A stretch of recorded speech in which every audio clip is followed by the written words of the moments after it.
Episode Hommage. Diese Hommage möchte ich gerne widmen Petit Nit, der Strickkönigin schlechthin. Petit Nit kommt aus Dänemark. Hinter dem Label, das es seit 2016 gibt, steckt die liebe, so das muss ich runterlesen, Mette Wendelbo Ockels. Die liebe Mette ist die Strickkönigin schlechthin. Alle haben schon was von ihr gestrickt und wenn sie nichts gestrickt haben, haben sie zumindest von ihr gehört. Sie stammt eigentlich aus der Medizin, hat 10 Jahre lang Medizin studiert und hat sich dann selbstständig gemacht mit Stricken, Strickanleitungen, Strickdesign. Mittlerweile hat sie einen riesengroßen Webshop auch, wo man von Reißverschluss über Pins, Nadelmaße, Nadeltaschen, Zubehör für ihre Anleitungen etc. alles erhält. Ich war ein bisschen auf ihrer Webseite. Ich blende euch hier mal die Webseite ein. Da lohnt es sich auf jeden Fall zu schauen, weil ich habe da Anleitungen gefunden, die habe ich so noch gar nicht gesehen gehabt. Manche Anleitungen, ich weiß nicht ob alle, aber einige zumindest, gibt es in 8 bis 10 Sprachen. Und das ist schon für mich so, wow. Was man jetzt natürlich nicht mehr denken darf, Petit Nit ist kein Ein-Personen-Unternehmen. Also das ist jetzt nicht mehr die liebe Mette, die designt im stillen Kämmerchen und schickt dann die Anleitungen raus und tut nebenbei ein bisschen einpacken, sondern die hat ein eigenes Warehouse, da gibt es Angestellte, da gibt es mittlerweile ein richtiges Imperium rundherum. Ja? Also wir sprechen da jetzt nicht mehr von einer One-Woman-Show. Aber nichtsdestotrotz, ich habe von ihr sehr viele möchte ich jetzt nicht sagen, aber doch schon einige Designs gestrickt und darum dachte ich mir, na, ich möchte euch die ja auch gerne zeigen, also machen wir dieses Mal eine Hommage an Petit Nit. Anfangen tun wir einfach wahrscheinlich am besten mit den Sachen, die hier auf dem Tisch liegen. Ich hole mir meine Notizen hier zur Hilfe. Als erstes zeige ich euch das Clouty. Das habt ihr schon ein paar Mal gesehen, wenn ihr meinen Podcast folgt. Das Clouty wird gestrickt, einfach aus 2 Strängen habe ich gebraucht, Sockenwolle. Ich habe die Bündchen hier so ein bisschen abgesetzt, einfach in einem Unigarn, damit das Ganze so ein bisschen zusammengehalten wird und nicht ganz so ausartet aufgrund der Farben. Ist natürlich im oberen Teil fallen die Streifen breiter aus, im unteren schmäler. Das liegt einfach aufgrund der Konstruktion. Man strickt hier ein Rückenteil bis hinunter zu den Armausschnitten. Dann strickt man ein Vorderteil bis zu den Armausschnitten, nimmt das Ganze zusammen, strickt in Runde und dann strickt man mit verkürzten Reihen diese niedlichen kleinen Ärmel an. Es hat eine unglaublich gute Passform und dieses Bündchen, das hier dran ist, ich weiß nicht, wie ich euch das zeigen soll, das ist so wahrscheinlich, das ist so eine ganz wirklich herzige Konstruktion. Und zwar, das ist ein rechts verschränkt Linksbündchen mit einem kleinen Rollrand. Also unglaublich niedlich. Sieht in allen Farben toll aus. Sie hat, glaube ich, in Uni, ja, ist jetzt sicher in Uni. Aber schaut mal. Da kommt rote Laune auf. Das macht einfach so einen Spaß, das zu stricken. Auch mit dieser handgefärbten Wolle. Die Wolle übrigens ist von Mila Wool Art. Mila Wool Art Color Passion. Blende ich euch auch hier ein. Ganz toll. Das war eine ganz normale Sockenwollqualität und braucht eben 2 Stränge. Aber aus irgendeinem Grund, aufgrund des Polyamids wahrscheinlich, dass er mit dabei ist in der Sockenwolle, fühlt sich das auch im Sommer ganz gut an.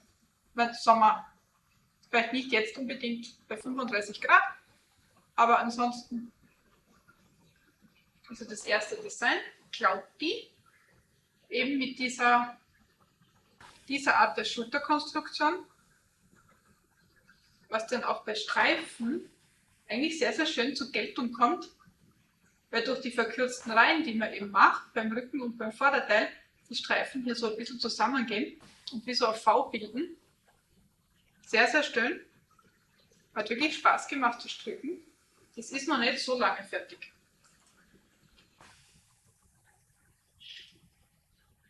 Jetzt kommen wir zu was, das ist schon wirklich lange fertig.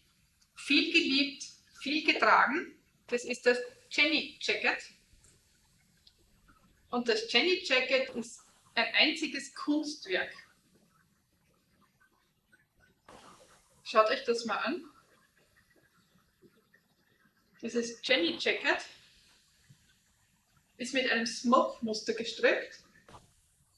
Das heißt, man strickt rein und dann kommt eine Reihe, wo man Maschen umschlingt mit dem Faden, relativ oft, und dann wieder weiter strickt. Und dadurch entsteht dieses eben sogenannte Smoke-Muster, was so ein bisschen zusammenzieht. Das gibt dem Ganzen unglaublich eine Flauschigkeit und einen Stand. Ich habe die ganze erste Ausgabe davon gestrickt. Genau, es gibt ja von dem, glaube ich, mehrere Ausgaben. Also auch mit V-Ausschnitt, mit Rundhals etc. Und ich glaube, das war die erste Variante, die sie designt hat. Noch mit diesem Rundhals, also mit diesem Rundhalsausschnitt. Dann eben mit dem Bündchen hier vorne ganz normal, wo man dann die Knöpfe reinnimmt. Hier ganz witzig, ich habe hier tatsächlich die doppelte Anzahl Knopflöcher noch gemacht, also ich könnte hier noch viel mehr Knöpfe einnähen, aber das hat es dann nicht gebraucht. Also das klafft vorne bei mir auch nicht auseinander, das passt dann so. Das Design lebt davon, dass es hier unten in ein relativ langes Bündchen übergeht. Raglanzunahmen, also es ist eine klassische Raglan-Konstruktion. Findet man bei Petit Knit ja auch immer wieder. Das heißt, der Raglan geht von hier bis hier. Ich nehme euch mal den Ärmel zusammen beim Raglan. So. Also das ist hier die Raglanlinie mit eher einem schmalen Ärmel von der Raglanlinie her. Aber dadurch, dass das Ganze ja ein Smoke-Muster ist, schaut mal, das geht richtig auseinander. Also man hat da wirklich noch ganz viel Material, sollte man es brauchen. Auch das Bündchen hier vorne, das ist ein relativ langes Bündchen. Also auch das Bündchen hier vorne relativ lang. Das mag ich aber total gerne, wenn es hier vorne ist, weil dann kann man es wirklich ich glaube, ich kann es bis zu den Fingerknöcheln ziehen. Und das ist total toll, gerade im Winter. Weil das ist tatsächlich was, das kann man nur im Winter anziehen. Im Original wird das Ganze gestrickt mit 3 Fäden. Ich weiß jetzt nicht mehr genau, was im Original vorgegeben ist. Aber ich habe das tatsächlich gestrickt aus einem Lace-Garn von Zauberkunstgarne. Ich weiß nicht, ob sie mittlerweile wieder nach Österreich versendet, aber das war eine Zeit, da hatte sie noch ihren Etsy-Shop und nicht den eigenen Webshop. Und da konnte man auch noch nach Österreich bestellen. Also Zauberkunstgarne, eine Lace-Variante, ich glaube mit 800 Meter oder sowas. Und dazu habe ich genommen das Brushed Alpaca Silk von Drops. Das ist ja eine dicke Variante, also das ist jetzt nicht dieses klassische 25 Gramm 200 Meter, sondern das ist 25 Gramm 120 Meter oder so. Und dadurch mit dem Lace gemeinsam und dem hier bin ich genau auf die Maschenprobe gekommen und musste nur 2 Fäden nehmen. Und diese Drops, diese Brushed Alpaca, die ist auch sehr, sehr oft im Angebot. Und wenn man dann Sales abwartet, dann ist es wirklich extrem kostengünstige Alternative. Das Bündchen ist dann hier eins rechts, eins links. Ja, eins rechts, eins links kommt dran. Und ich habe mich eben hier für diese schimmernden Knöpfe entschieden. Die sind hinten braun. Ich würde sagen, die sind auch von Drops, vielleicht auch nicht. Aber ich dachte, das passt hier perfekt dazu, diese Keramik überzogenen Knöpfe. Also das sind einfach Kokosknöpfe, wo dann vorne so wie eine Lackschicht, Keramikschicht aufgezogen wird. Ich habe den schon sehr, sehr viel getragen. Ich habe den noch nie gebildet. Also aus irgendeinem Grund dieses Brushed Alpaca mit einem Lace zusammen, wahrscheinlich weil es von Haus aus sehr flauschig ist, das fließt nicht wirklich. Also das verliert auch kaum noch irgendwo ein Material. Das ist natürlich von Haus aus schon sehr, sehr flauschig, aber da passiert gar nichts. Und das sieht nach wie vor sehr, sehr schön aus. Also ist wirklich einer meiner liebsten Jacken, gerade auch im Winter, so mit Jeans oder so, genial, vielleicht auch durch den Blauton. Aber es legt sich halt auch so schön an. Es ist nämlich noch eines der Designs, das ist nicht mega oversizig. Also man sieht, das hat schon ein bisschen einen Spielraum, natürlich, wenn man möchte, vielleicht auch einen Pulli oder so drunter anziehen. Aber das ist jetzt noch nicht diese Baggy-Varianten, die dann später gekommen sind. Gell? Also das ist wirklich noch ein normales Oversize. Gibt es natürlich auch in ganz vielen Sprachen, also für diejenigen, die gerne deutsche Anleitungen stricken. Petit Knit hat auch, ich glaube, alle Anleitungen auch auf Deutsch. Natürlich auf Englisch, auf Dänisch und dann je nachdem, wo sie ihre Anleitungen vermarktet hat, auch in den Sprachen. Also wirklich, wirklich toll. Man muss natürlich bei diesem Smoke-Muster, man muss ein bisschen reinkommen und wie gesagt, es ist schon ziemlich lange her, dass ich es gestrickt habe. Ich weiß nicht mehr, ob es wirklich lustig war zum Stricken oder ob es anstrengend war, aber das Resultat lohnt sich auf jeden Fall. Also das Resultat hier einwandfrei. Hat wirklich einen Platz im Herzen. Also das wird wirklich oft angezogen. Jenny checkt. Dann kommen wir zu etwas. Das ist die Cumulus Bluse oder Cumulus Blaus. Die ist mittlerweile im Schrank zu den Utensilien gewandert. Ich weiß nicht, ob ihr sowas auch habt. Ich habe Strickstücke, die möchte ich nicht wegwerfen, weil sie einfach handgestrickt sind. Aber sie sind nicht mehr so schön, weil sie zu viel gewippt wurden. Und die wandern dann so ein bisschen in meinen Gartenstash, den ich dann zum Gartenarbeiten oder Hundespazieren oder so nehme. Das heißt, die ist jetzt nicht mehr in ihrer vollen Perfektion. Bitte seht es mir nach, aber ich wollte sie euch trotzdem zeigen. Das ist die Cumulus Blaus, je nachdem. Die lebt eben wirklich davon, Aragan-Konstruktion, ganz einfach, ganz simpel. Die war damals noch mit, ich würde sagen Rundhalsausschnitt, aber ich habe den V-Ausschnitt zum Rundhals gemacht, ich weiß nicht mehr genau. Und eben die Ärmel, die eben wirklich ganz nach vorn gehen, ohne Abnahmen, ohne alles und dann nur so einen kleinen I-Cord kriegen. Und eben auch unten kein Bündchen, kein gar nichts, nur ein I-Cord dran. Gleich wie beim Ausschnitt. Und das ist einfach so ein Lieblingsteil. Ich ziehe die einfach nach wie vor so gerne an. Aber wie gesagt, sie ist halt kein Ausgeh-Outfit mehr. Das ist es nicht, ja. Aber für zu Hause, für am Sofa, für in den Garten, es ist einfach, ja, ich weiß gar nicht, wieso ich mir nicht schon längst eine zweite gestrickt habe. Aber die ist einfach wirklich, wirklich toll. Gestrickt habe ich das Ganze aus der K&K Mohair Edition. Das ist so ganz, ganz ein dickes Mohair-Zusammensetzungsding. Aber wir sind da definitiv im Worsted Weight. Also ich habe das auch noch einfädig gestrickt, aber eben in diesem Worsted. Das heißt, das Ding ist auch richtig warm. In meinem Lieblingsrot, in diesem wunderschönen dunklen Burgunder. Und die Konstruktion, dadurch, dass es ein Raglan ist, man muss keine extra Maschen aufnehmen, gar nichts. Man macht einfach man strickt mit diesen Raglanzunahmen, bis man eben unter dem Arm die Maschenanzahl erreicht, teilt die Ärmelmaschen ab oder man kann den Ärmel auch gleich ganz normal nach vorne stricken. Da waren keine Abnahmen, gar nichts. Dann kommt eben hier dieses Bündchen dran mit einem I-Cord. Man strickt den Runden hinunter, es kommt ein I-Cord dran und dann noch einmal oben rum. Und jetzt hier zu dieser Anleitung, das könnte man vielleicht auch so stricken, vielleicht muss man da nicht eine Anleitung kaufen, aber es ist einfach, bedient nicht führt in ihren Anleitungen, das schreibt sie auf ihrer Webseite. Sie hat natürlich beim Studium Arbeiten schreiben müssen etc. Und bei Arbeiten, gerade auch im Medizinbereich, muss man natürlich darauf Acht nehmen, dass man Dinge so erklärt, als ob sie noch nie jemand gehört hätte etc. Und das wendet sie auch an beim Anleitungsschreiben. Also sie schreibt alles so, dass jeder Anfänger, der sich ein bisschen was traut und dem einfach Schritt für Schritt folgt, mit ihren Anleitungen eigentlich auch sehr, sehr gut klarkommen sollte. Also wirklich ein ganz tolles Design. Ich habe mir die Anleitung tatsächlich gekauft, damit ich einfach in so einer Wollstärke, in der ich nicht so wirklich oft stricke, auch eine Anleitung habe und mir nicht meine eigene Größe ausrechnen muss, weil ich da so ein bisschen faul bin.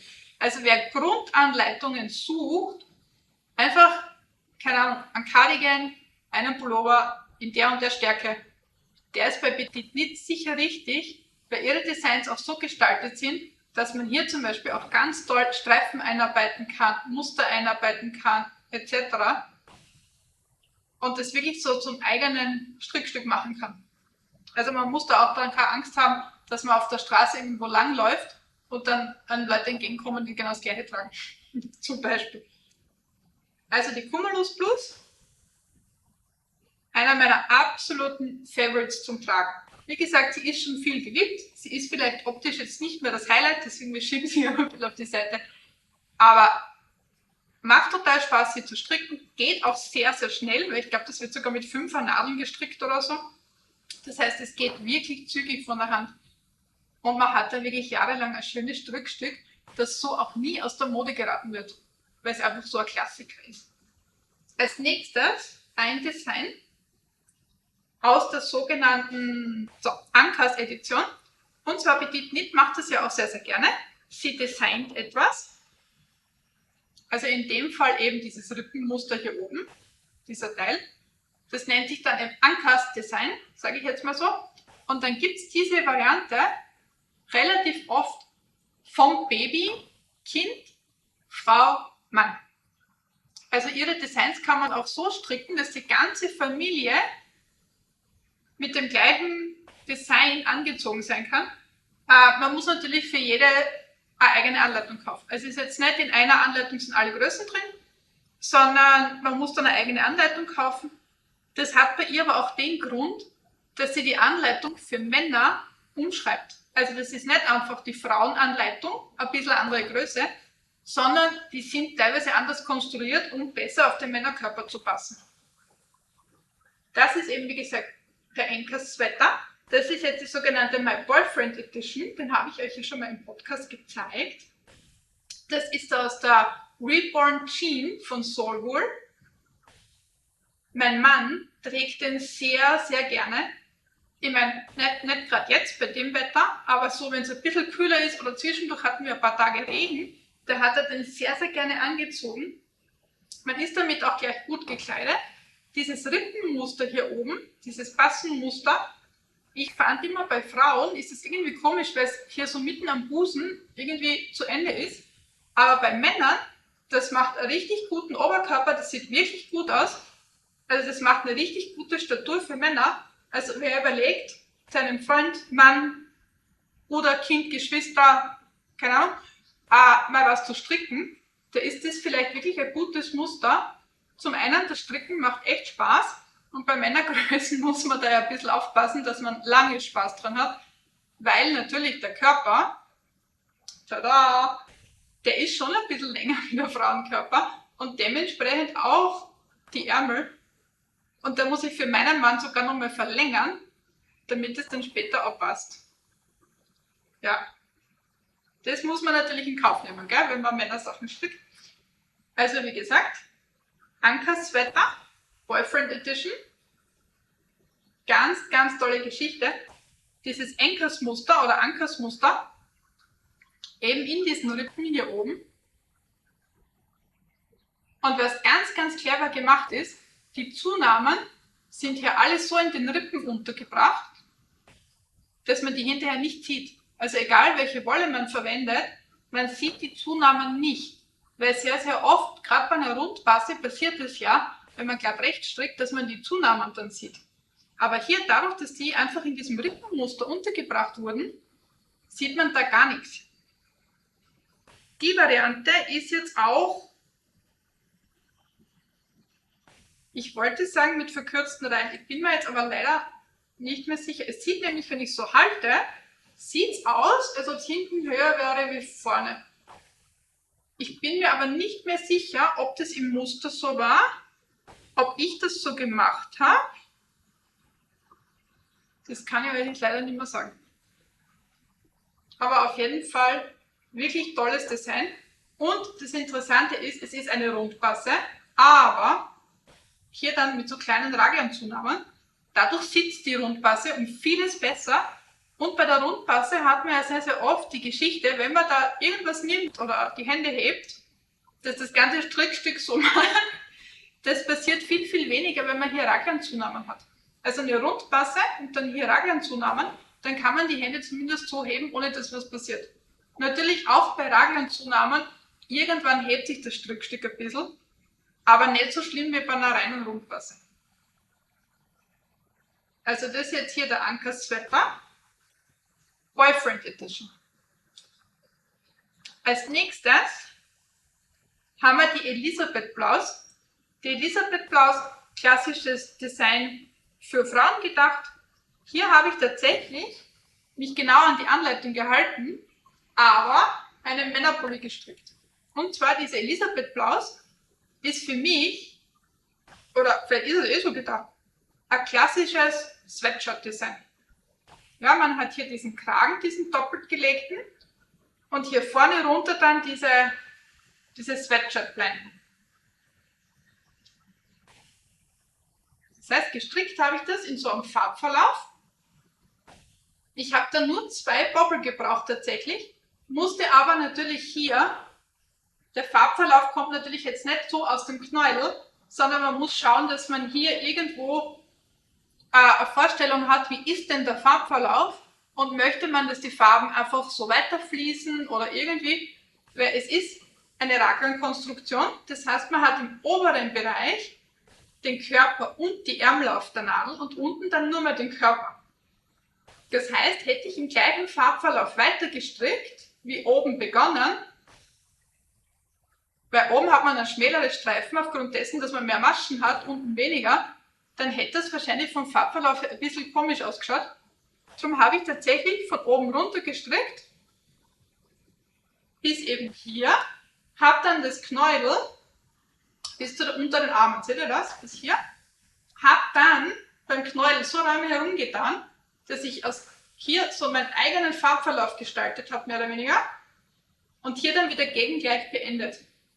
Dass das so ein bisschen ein harmonisches Farbbild gibt, und habe dann die Teile, die mir dann natürlich hier übrig geblieben sind, aus dem mittleren Teil ist das Blau übrig geblieben, die habe ich dann in den Ärmeln verarbeitet, und da war ich dann nicht so genau. Ich habe da geschaut, dass es circa passt, aber man sieht, das kann man dann so genau von den Farben her nicht wirklich machen. Also man sieht hier der helle Strich hier, wo ich die Ärmel dann angesetzt habe, da habe ich versucht, die Farbe so circa abzupassen, aber das ist wie bei Socken, das ist dann manchmal nicht genau gleich, aber so genau schaut da auch keiner. Gestrickt habe ich das aus aus so Dream Bubble, das sind so große Bubble, 200 Gramm drauf, deswegen habe ich auch nur 2 gebraucht, das sind keine 100 Gramm Bubble, das sind 200 Gramm Bubble. Das 400 Gramm wiegt das Ganze auch nur, ist flauschig weich, sehr angenehm zu tragen, und es ist Polyacryl drin, das heißt, man kann das auch sehr, sehr gut waschen. Bei Männerpullovern ja nicht ganz so von der Hand zu weisen, dass man das hin und wieder muss. Rechts, links, rechts verschränkt, links am Bündchen. Und weil meinem Mann diese Art der Konstruktion, diese Sweatshirt-Geschichte so gut gefallen hat, habe ich für ihn noch eine zweite angefangen. Ja, diese Farbe habe ich mir selbst ausgesucht. Das ist so ganz ein dunkler Burgunderton. Das heißt, das ist die Drops Love You Nummer 7. Das heißt, man hat hier 100% Baumwolle, 50 Gramm, 170 Meter. Auch hier wieder der doppelt gefaltete Kragen. Hier vorne die Sweatshirt-Blenden. Die Ärmel sind abgetrennt und ich stricke hier am Körper. Also ihr seht, das ist in Arbeit. Das ist schon eine Zeit lang auf den Nadeln, weil es ist natürlich ab einem gewissen Grad immer nur rechts stricken. Ja. Aber zum Herbst hin soll das fertig sein, damit es im Herbst anziehen kann. Das ist eben die zweite Variante dieser Elisabeth Blouse. Gleiche Konstruktion, gleicher Stil, alles mit Raglan. Auch hier wieder dieser Raglan, das ist ein Combined-Raglan. Das heißt, man nimmt hier immer Vorderteil und Ärmel zu und hier unten dann ein bisschen andere Zunahmemethode. Das nennt sich dann Combined-Raglan, damit auch hier der Raglan sehr, sehr gut sitzt. Ansonsten ist das Shirt genau gleich wie das andere, aber eben noch nicht fertig. Fehlt noch ein bisschen Liebe dran. Dann, das habe ich ja in dem Podcast schon ein paar Mal gezeigt, habe ich angefangen, die Sevilla Blouse. Die sieht mittlerweile so aus, dass der Körper ist fertig. Ich habe auch hier oben das Bündchen, diese Ausschnittlösung schon fertig. Ich habe den auch anprobiert. Das gefällt mir also schon sehr gut, wie das jetzt aussieht. Es hat ja hier oben so ein kleines Rollbündchen. Bei mir ist der Ausschnitt jetzt auch nicht zu weit oder so. Also ihr seht, so, das ist der Ausschnitt. Also da fällt auch nichts runter oder so. Weiß nicht, bis du da manchmal so einen riesigen Ausschnitt hinkriegen. Aber es ist wahrscheinlich bei den Größen unterschiedlich. Also es ist hier schon noch einiges an überzogener Schulter, aber das rollt sich hier natürlich nach innen. Also wenn ich das hier ausrolle, wartet mal, da, dann hat man hier schon einiges an überzogener Schulter. Also man ist dann schon hier. Ich muss jetzt hier noch aufnehmen für die Ärmel. Ich habe das auch schon zweimal versucht. Also sieht man das? Der Seite, glaube ich, sieht man es. Also hier sieht man es auch schon ein bisschen. Also ich habe dann gedacht, ich muss das schon in kaltes Wasser einlegen, damit sich das wieder ein bisschen zusammenzieht. In den Anleitungen ist auch immer ganz toll angegeben, wenn jetzt zum Beispiel so eine Konstruktion ist, wie hier, dass man die Ärmel dann hier einsetzt. Also man nimmt da dann Maschen auf hier herum, um den Ärmel zu stricken. Da gibt sie auch genau an, wie viel Maschen auf wie viel rein. Was ich ganz, ganz toll finde, weil ich das hasse, wenn ich das selber ausrechnen muss oder wenn ich probieren muss. Also ich liebe das, dass sie die Anleitungen so gut schreibt und so genau schreibt vor allem, dass man selber eigentlich nichts denken muss. Also man muss wirklich nur Schritt für Schritt das machen, was da steht, und hinten raus hat man einen Pulli. Also wirklich, wirklich simpel und einfach. Was ich hier nur als Problem habe, ich stricke das Ganze mit 2 Fäden. Ich stricke hier einmal aus der Reborn Jean und einmal aus der, also die Reborn Jean ist von Kremke, von Solwool, und das zweite Garn ist von Holstgarn, die Noble. Das ist so eine Woll-Kaschmir-Mischung. Das ergibt bei mir das perfekte Maschenbild und so, also das passt mir ganz gut und das gefällt mir auch so vom Stoff und so. Nur beim Ärmel habe ich jetzt das Problem, wenn ich hier die Maschen aufnehme, dass es wahnsinnig große Löcher gibt. Kennt ihr das? Wenn ihr hier am Rand die Maschen aufnehmt für den Ärmel? Und ich habe da jetzt schon verschiedene Sachen probiert. Also ich habe es versucht in die vorderen Maschen, in die hinteren Maschen, durch 2 Maschenglieder, in die Zwischenräume. Aber ich habe da für mich noch nicht so die Methode gefunden, dass das hinterher schön und sauber aussieht. Das ist ja von der Idee her das gleiche wie hier. Aber dadurch, dass es hier so ein feines Garn ist mir hier das Aufnehmen der Maschen einfach super gelungen. Und das war überhaupt gar kein Problem. Da hat man dann innen so wie eine kleine Naht. Und das sieht vorne total schön und ordentlich aus. Aber hier bei diesem dicken Garn, mit dieser wirklich dicken Maschenprobe, ich kriege das nicht hin. Ich kriege das nicht hin, dass das schön und sauber aussieht, weil ich möchte auch nicht, dass ich dann das Shirt anhabe und hier hinunter, dass so löchrige Dinger sind. Das will ich nicht. Also ich weiß echt noch nicht, wie ich das mache, dass ich hier die Maschen schön aufnehme. Also wenn ich das geschafft hätte, wäre das wahrscheinlich schon fertig, weil das strickt sich wirklich gut und schnell aufgrund dieser wirklich riesigen Maschenprobe. Aber ich habe es noch nicht geschafft, hier die Maschen schön aufzunehmen. Und was mich auch so ein bisschen stört, das Shirt hier hat verkürzte Reihen, damit der Halsausschnitt hier vorne schöner ist. Also auch vorne natürlich, die verkürzten Reihen. Und das ist auch nicht so ganz sauber, weil bei verkürzten Reihen mache ich immer diese German Short Rows, das ist glaube ich auch in der Anleitung so angegeben. Und da zieht man ja diese Doppelmasche, die man dann abstrickt. Und das sieht man natürlich im Gestrickten, je nach Maschen, nach Fadenstärke, ein bisschen mehr, ein bisschen weniger. Und bei dieser dicken Maschenprobe, da sieht man das extrem. Obwohl ich hier die 2 Fäden zusammenhalte, sieht man das trotzdem. Ja, weiß nicht. Also ich glaube, ich werde dann mit so Duplicate Stitch noch ein bisschen nacharbeiten, dass das schöner wird. Das ist also nicht so das Problem. Aber bei den Armausschnitten, ich habe es geschafft, hier auf der Schulter die Maschen so schön herauszustricken. Das sieht wirklich aus wie ein ganz, ganz toller harmonischer Übergang. Da sieht man gar nichts. Und darum fände ich es so schade, wenn mir das beim Ärmel nicht gelingt, dass das hier schön aussieht. Also ich werde dann noch ein bisschen herumprobieren, bis ich das fertig mache. Aber das ist eben hier dieses Sevilla-Blaus. Ganz, ganz schönes, simples, klassisches Design. Das hat kein Shishi, also das ist wirklich einfach von oben nach unten gestrickt. Man strickt den Rücken bis zu den Armausschnitten. man strickt das Vorderteil, man strickt also den Rücken bis zu den Armausschnitten, dann strickt man das Vorderteil runter, verbindet, strickt in der Runde bis zum Bündchen und dann eben die Ärmel. Aber da eben, wie gesagt, ich muss erst schauen, wie ich das mache. Bis jetzt hat es mir noch nicht wirklich gefallen. Vielleicht habt ihr dann einen Tipp für mich, wie man das schön hinkriegt. Weil, wie gesagt, ich möchte jetzt nicht, dass die Optik des Shirts dabei drauf geht, nur weil ich es nicht schaffe, das hier auf der Seite schön aufzunehmen. Weil ansonsten, mir gefällt es wirklich sehr, sehr gut. Hat bei mir natürlich aufgrund der Wollwahl ein bisschen eine rustikalere Optik. Wenn man da natürlich feineres Garn nimmt und davon vielleicht 2, 3 Stränge zusammen, hat das ganz eine andere Optik.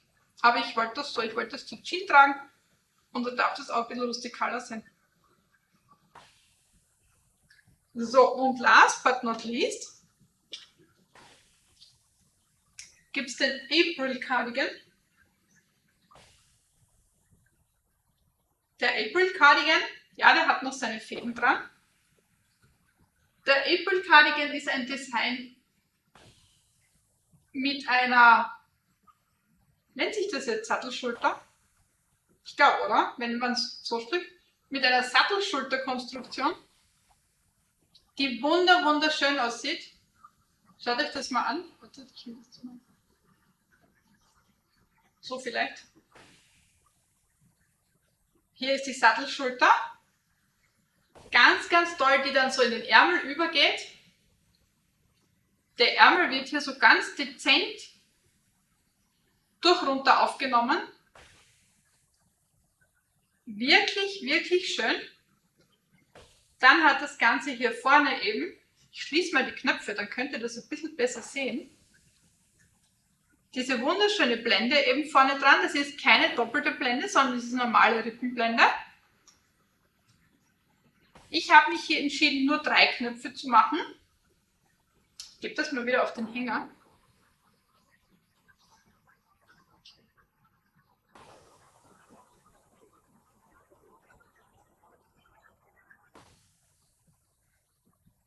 Also ich habe hier nur diese 3 Knöpfe, bei mir ist es hier unten offen.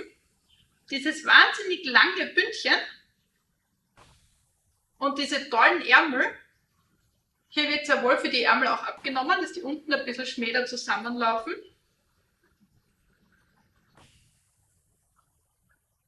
Und das Ganze in diesem wunderschönen, ganz hellen grau-lila Ton. Also mir gefällt diese Jacke ganz gut. Allerdings habe ich hier bei der Wollwahl scheinbar einen ziemlichen Bock geschossen. Ich habe das Ganze gestrickt aus so einer ganz hellen Flieder-Lace-Wolle, die ich glaube, ich habe die geschenkt bekommen, die hatte gar keine Banderole, sondern es war so ein riesiger Knäuel, wo 5, 6 aufgewickelt waren schon. Und ich hätte gesagt, es wäre so 800 Meter circa von der Lauflänge her, von so dünn wie das war, weil es war wirklich dünn. Und dazu habe ich gekauft eine Drops Mohair, also die normale Drops Kid Silk, eben in diesem leichten, ja, lila Grauton. Was jetzt ist, bei Drops, diese Kid Silk ist unterschiedlich weich. Es gibt Farbtöne, die sind sehr weich, wie zum Beispiel dunkles Blau, ein sattes Rot, die sind sehr weich. Dieses lila Grau scheinbar benötigt weniger Farbe und ist daher kratzig wie ein Spülschwamm. Deswegen sind auch die Fäden hier noch nicht vernäht, obwohl diese Jacke seit sicher über einem halben Jahr, vielleicht sogar ein Jahr fertig ist. Und ich habe mit dieser Jacke wirklich schon vieles angestellt. Also die hat auch nicht gefilzt oder so. Gell? Also dafür, was ich damit angestellt habe, ich habe die in heißes Wasser mit Wollwasch. Dann haben einige gesagt, probier doch Essig mit heißem Wasser. Dann hat das Ding gerochen nach Essig. Ja, aber es ist nicht weicher geworden. Ich habe es dann auch im Wollwaschgang in der Maschine gewaschen. Mit ein bisschen Weichspüler, weil ich mir dachte, na, jetzt ist er schon egal. Es hat wirklich nichts geholfen. Also es ist wirklich, wenn man es anfasst, das macht so ein bisschen ein Gänsehaut-Feeling. Kennt ihr, also ich weiß gar nicht, wie ich sagen soll. Es ist nicht kratzig. Also es ist jetzt nicht, oh, es scheuert, sondern es ist einfach diese Haare, die da immer rausstehen bei dieser Kitzilch, sind einfach, wenn sie nicht wirklich durchgefärbt sind scheinbar, pieksen die. Und das aber nicht wenig. Also die sind auch relativ steif und die pieksen dann. Und dann hat man so einen wunderschönen Cardigan, der wirklich auch lange dauert zu stricken, weil es ja ganz ein kleines Maschenbild gibt und mir gefällt der echt gut, weil allein schon diese Schulterkonstruktion so schön. Auch diese Knöpfe. Ich habe mir extra dafür diese riesigen Perlmuttknöpfe gekauft. Also wie gesagt, man müsste halt noch die Fäden vernähen und so. Aber ich lasse das ja immer, bis ich es fertig habe mit Waschen und so. Ich weiß echt nicht, was ich mit der Jacke machen soll. Keine Ahnung. Ich habe schon mal gedacht, vielleicht frage ich jemanden, der wirklich gut nähen kann, ob der mir da so ein T-Shirt drunter reinnähen kann oder so. Keine Ahnung. Weil es ist nämlich prinzipiell, ich bin jetzt bei Wolle nicht so empfindlich. Gell? Also ich kann Wolle sehr gut auf der Haut tragen, ist überhaupt kein Problem. Und man sagt immer, wenn man ein T-Shirt drunter anhat, geht das alles. Dieses Material sticht durch den Stoff eines T-Shirts durch. Also ich habe das ja über Sachen anprobiert, logisch, ist ja ein Cardigan. Es piekst trotzdem. Also das Design mit dieser Sattelschulter, ich wollte das unbedingt mal ausprobieren. Und ich muss ja sagen, ich bin ja fast versucht, diese Anleitung nochmal zu stricken, weil das Design, die Anleitung mit dieser Sattelschulter, die eingesetzten Ärmel, die dann so in einen Raglan übergehen. Also seht ihr das, diese Linie der Ärmel, dieser Schnitt, diese Passform, das ist irgendwie einzigartig. Im Original hat der April Cardigan 4 Knöpfe, würde ich jetzt mal sagen, vielleicht sogar 5. Wie gesagt, ich habe mich halt entschieden, nur das 3 zu machen. Aber ein ganz tolles Design. Wirklich ein schönes Strickstück. Aber ich muss erst noch die richtige Rostkur finden, damit ich das kriege. Ich habe schon überlegt, vielleicht hilft Färben, dass ich die Knöpfe nochmal runternehme und das Ganze überfärbe mit irgendeinem dunklen, sättigenden, was auch immer. Aber ich habe halt so die Angst, wenn man färbt, so eine Kitzilch, die schon gefärbt ist, dass das dann filzt. Weiß auch nicht. Vielleicht nehme ich das einmal mit zu einem Wollfest und interview dort die Leute, ob mir einer helfen kann. Genau. Vielleicht hat irgendeiner eine Idee. Wäre echt dankbar. Weil wie gesagt, der Cardigan ist wirklich schön geworden und ich würde den so gerne tragen. Aber allein schon hier in die Kamera zu halten, wenn der nur in die Nähe kommt, es kribbelt schon. Ja, keine Ahnung. Also auf jeden Fall für den Cardigan muss ich mir was einfallen lassen, aber das Design sehr schön. So, das war's auch schon für diese Folge. Ich verlinke euch unten zu meiner Favorite-Liste. Da seht ihr dann diese Designs, die ich heute gezeigt habe. Da könnt ihr draufklicken, falls ihr Lust habt, hier irgendwas nachzustricken. Alles, was ihr hier gesehen habt, alle Anleitungen, alle Wollen, alles selbst gekauft. Ist eine Werbung, ja, kann man als Werbung verstehen, aber nicht beauftragt, steht in keinem Zusammenhang mit Petit Knit. Ist rein meine Idee und ich wollte euch einfach nur zeigen, was ich von ihr bis jetzt gestrickt habe. Ich hoffe, es hat euch Spaß gemacht und wir sehen uns bei meinem nächsten Video. Tschüss!